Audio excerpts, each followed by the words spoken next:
and welcome. In this section, we'll talk about three sections of the job posting you must never, ever ignore. Understanding these sections can help you tailor your application and highlight your suitability for the role and increase your chances of getting an interview. Let's get started. The first part is the job posting introduction. This is the first section you must never ignore. The section provides an overview of the company and sets the tone for the entire job posting.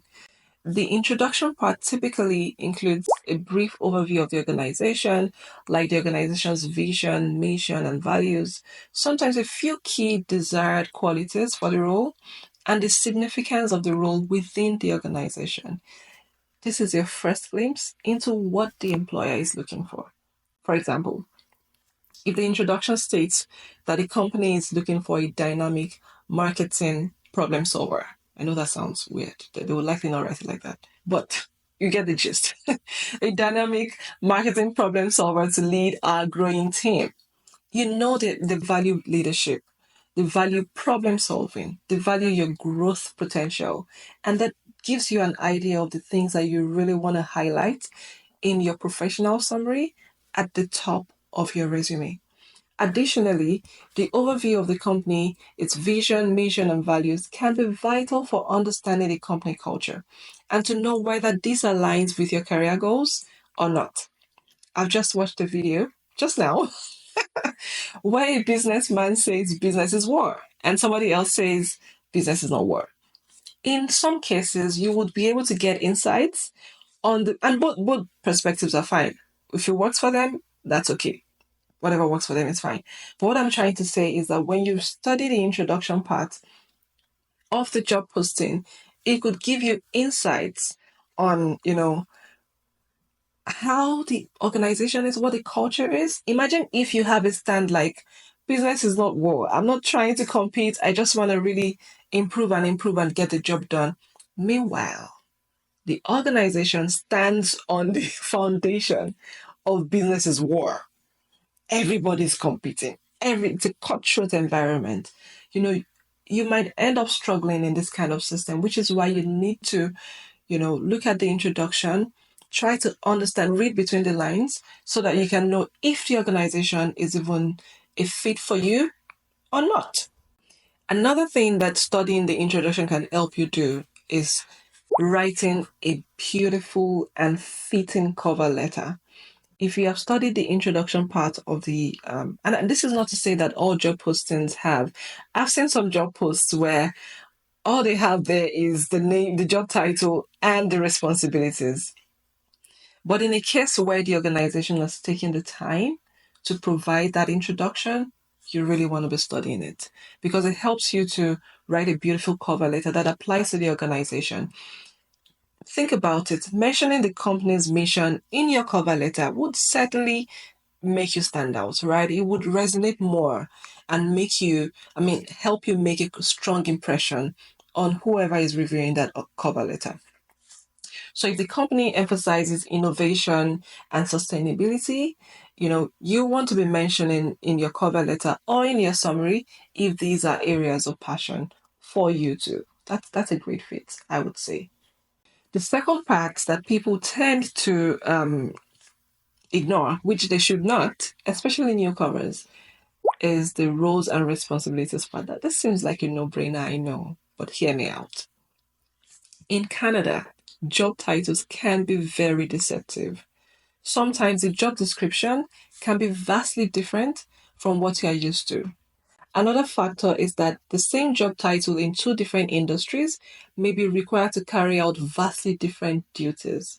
So if you have tons of years of experience in a particular space and you've held a specific job title for a while, there's a tendency for you to want to skip the responsibilities and just apply because you think, oh, I've always been an accountant, I've always been a financial analyst, I've always been a project manager, I've always been a program manager, and so I'm fine. I'm just going to apply. I'm a fit for this job. Please do not do that.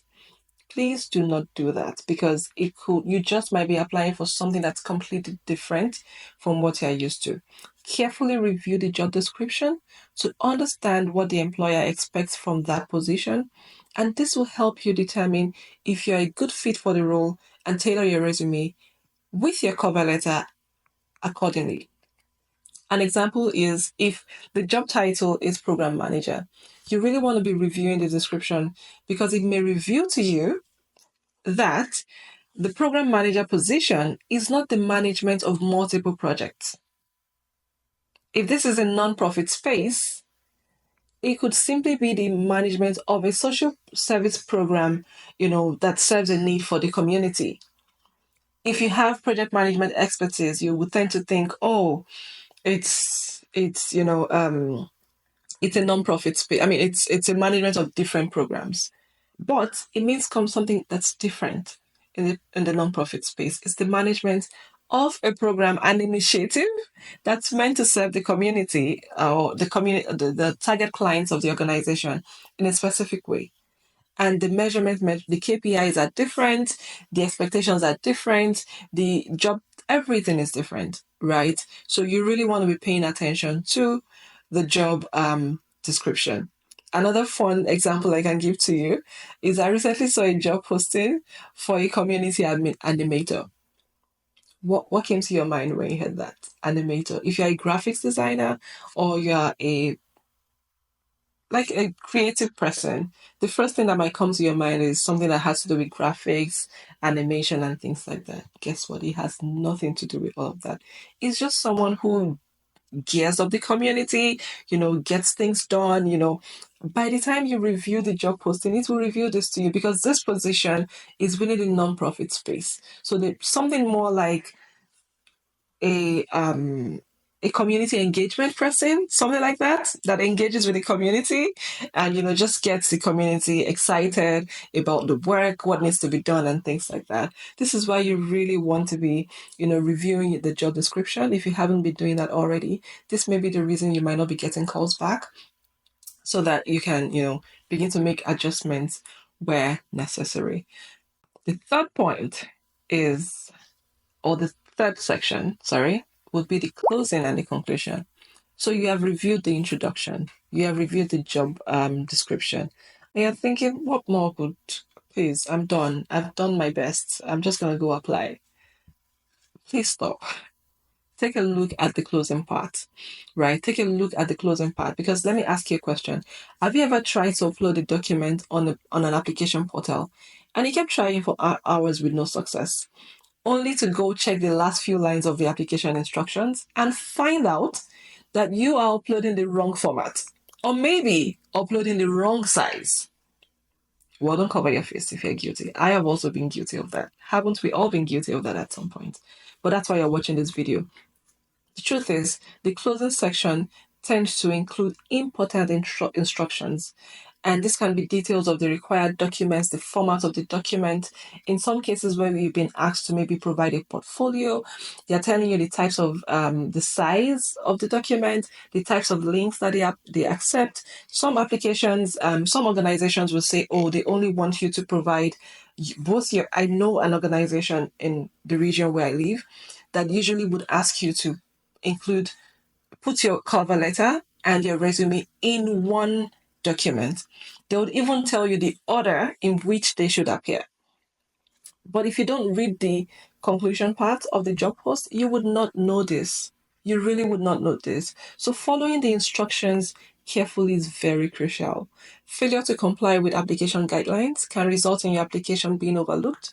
In fact, not being able to upload the documents is like a small price to pay, right? Imagine being an excellent fit for a role and, missing out on an opportunity just because you didn't follow the application instructions. That's really sad. Too sad. If the person asks for a cover letter, resume, and references, ensure all of these documents are included in your submission.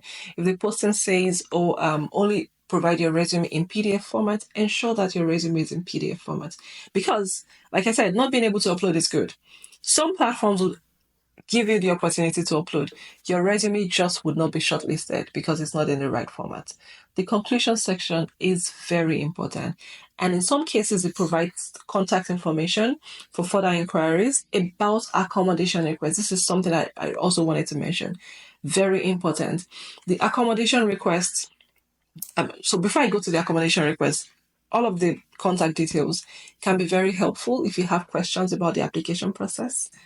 Pro tip: if it's a job you're really interested in, you just really might want to think of a question to ask, and send across that question. You just might get a response that would help you, get that extra time on your application because now they know your name and there's a possibility that they might spend a bit more time reviewing your application than they would spend on other, applications. The other thing is if the job posting, the conclusion part includes the manager's email, you can then address your cover letter directly to them, and this shows that you have paid attention to details and you're personalizing the your application. In some cases, let me just quickly talk about the accommodation part. If you have seen accommodation in a job posting and you've thought oh, this organization is amazing, they're offering hotel accommodation. No, it's not. Accommodation is more about, it's more for people living with disabilities. And I understand if you previously thought it was about, hotel accommodation, it's okay because you may not be used to that. I wasn't used to that from my home country, so I had to learn it. It's for people living with disabilities. So if you have a disability and you feel like any part of the application process can be a struggle for you, you can actually reach out to the organization and ask for accommodation. They have an obligation to at least consider your request and do their best to, offer you support to ensure that you have like a level playing ground to apply for the position just like any other person. It is a legislative requirement, I believe, in all parts of Canada, particularly in Ontario. There are many grounds that protects you for that. There's the Ontario Human Rights Commission, there's the Accessibility for Ontarians with Disabilities Act, that's AODA. So you are protected. If you have a disability, do not fail to reach out to the organization to get that support if you truly need it. Finally, the conclusion can provide some information on next steps after submitting your application, such as the timeline for review and the interviews. So understanding the follow-up process and timelines can help you manage your expectations and prepare for the next stages. For example, if the posting states that candidates will be contacted within 2 weeks, you can plan to follow up, after 2 weeks if you don't hear from them.